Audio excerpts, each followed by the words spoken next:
get started with today's episode, I would like to quickly read you our podcast disclaimer. This podcast is for educational purposes only, and it is not to substitute for professional care by a doctor or other qualified medical professional.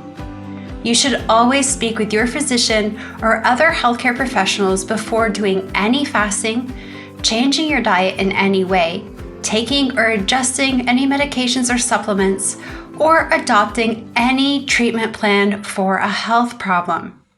The use of any other products or services purchased by you as a result of this podcast does not create a healthcare provider-patient relationship between you and any of the experts affiliated with this podcast. Any information and statements regarding dietary supplements have not been evaluated by the Food and Drug Administration and are not intended to diagnose, treat, cure, or prevent any disease. All right, and now we'll get started with today's episode. Hello, everybody. Welcome back to another episode of the Fasting Method podcast, and this is a bite-sized episode with Dr. Terri Lance.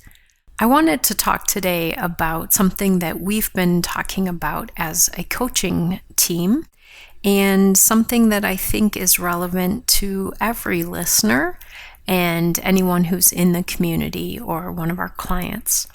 It's something that many of you are probably already working on, maybe have come to some solutions for, and some of you are just getting started with this. So I wanted to talk about the idea of how you navigate social events based on how you eat.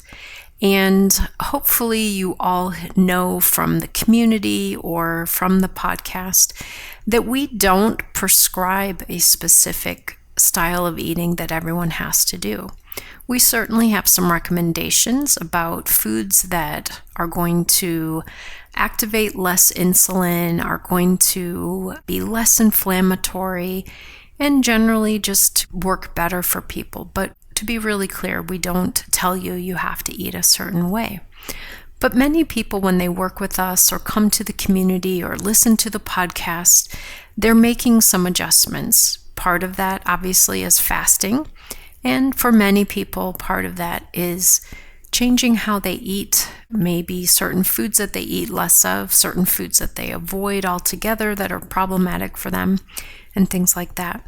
So we get so many questions and topics that come up around how to handle this in social situations. For example, a family gathering, a friend gathering, a work luncheon, or a happy hour, or something like that.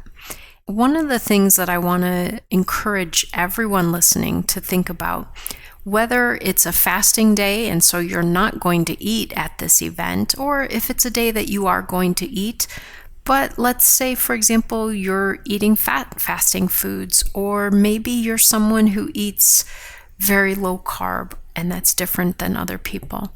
Whatever the difference is that makes you aware, one of the things I want to encourage you to consider is that there are probably areas in your life that you have a belief about, you have a chosen way to handle it, and other people in your life might prefer that you would handle it in a different way.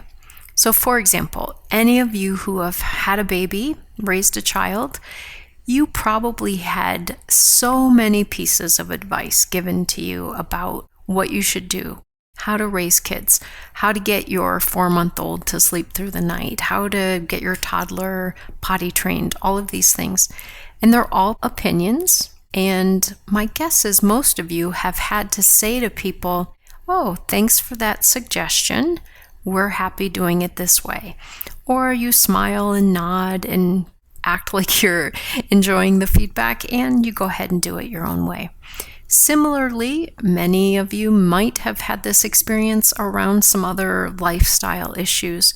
So for example, your spiritual life, if you practice a religion or have some spiritual beliefs that lead to certain practices, My guess is you've had some other people who have strong recommendations, things that they think you should do, churches they think you should attend. And my guess is, depending on who this person is to you, you might thank them for that suggestion, you might smile and let them know that you're going to keep doing what you do. Another example might be how you spend your money, whether you put it in investment accounts or whether you tuck that cash under your mattress. You probably have your preferred way to approach your finances. And other people, if given the opportunity, might be happy to tell you how they think you should handle your money. The reason I chose these is because I think these are pretty common things that people have opinions about and want to tell you their opinion. But oftentimes we have learned how to get by without taking those suggestions to heart, and we still do what we believe, and we do the thing that is right for us in our life. So I want to encourage you to think about that when it comes to how you eat and how frequently you eat. Those are personal decisions, and they're really not anyone else's business.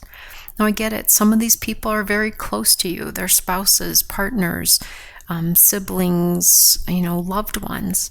And they might have questions. Some of them might even be concerned if they don't really understand what you're doing. But to give them a say in what you eat and when you eat and how often you eat really isn't necessary. And so I want to encourage you to think about having those boundaries for yourself. And, depending on the person, some people you may be able to very graciously say thank you. I appreciate that you have concerns and that you have ideas to share. And other people you may say, I just want to be really clear, I'm not open to discussing this as something that I'm going to let anyone else weigh in on. And some people you may even have to be more firm.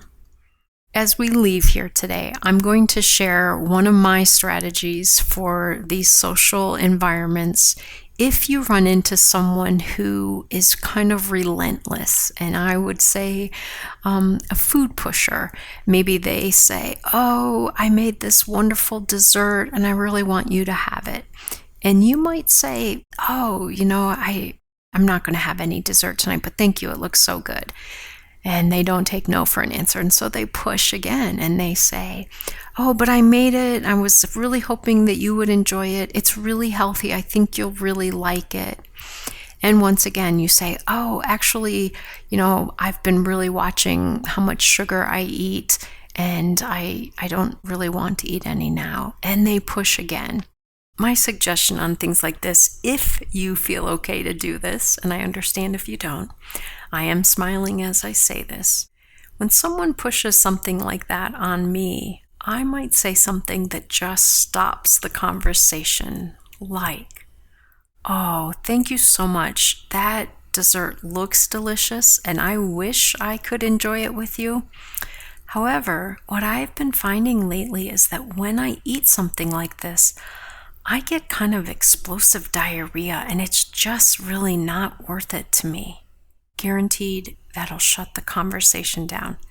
Now, I hope that this is taken in the intent that I have in sharing it. I'm not actually encouraging any of you to be rude or combative or anything, but I get it. Sometimes we just need to think we have a way that we can really stop this food pushing. But also remember that many people don't understand the fasting and they're concerned if you're not eating. They think you're not having fun. They think you're miserable. And so you get to set that tone. If you seem like you're having a good time, if you are drinking a sparkling water instead of having snacks and beverages, they're not going to mind because you're happy, you're cooperative, everything's going well.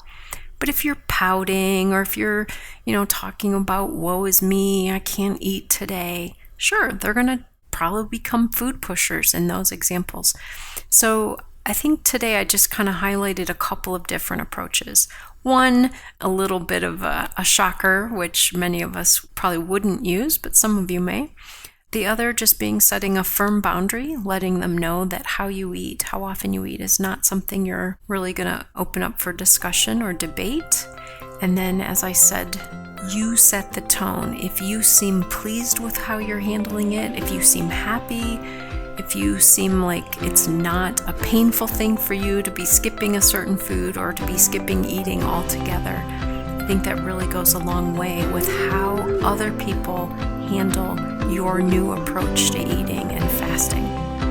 So, happy fasting, everybody, and I will be back with another bite-sized episode. Take good care. Bye-bye.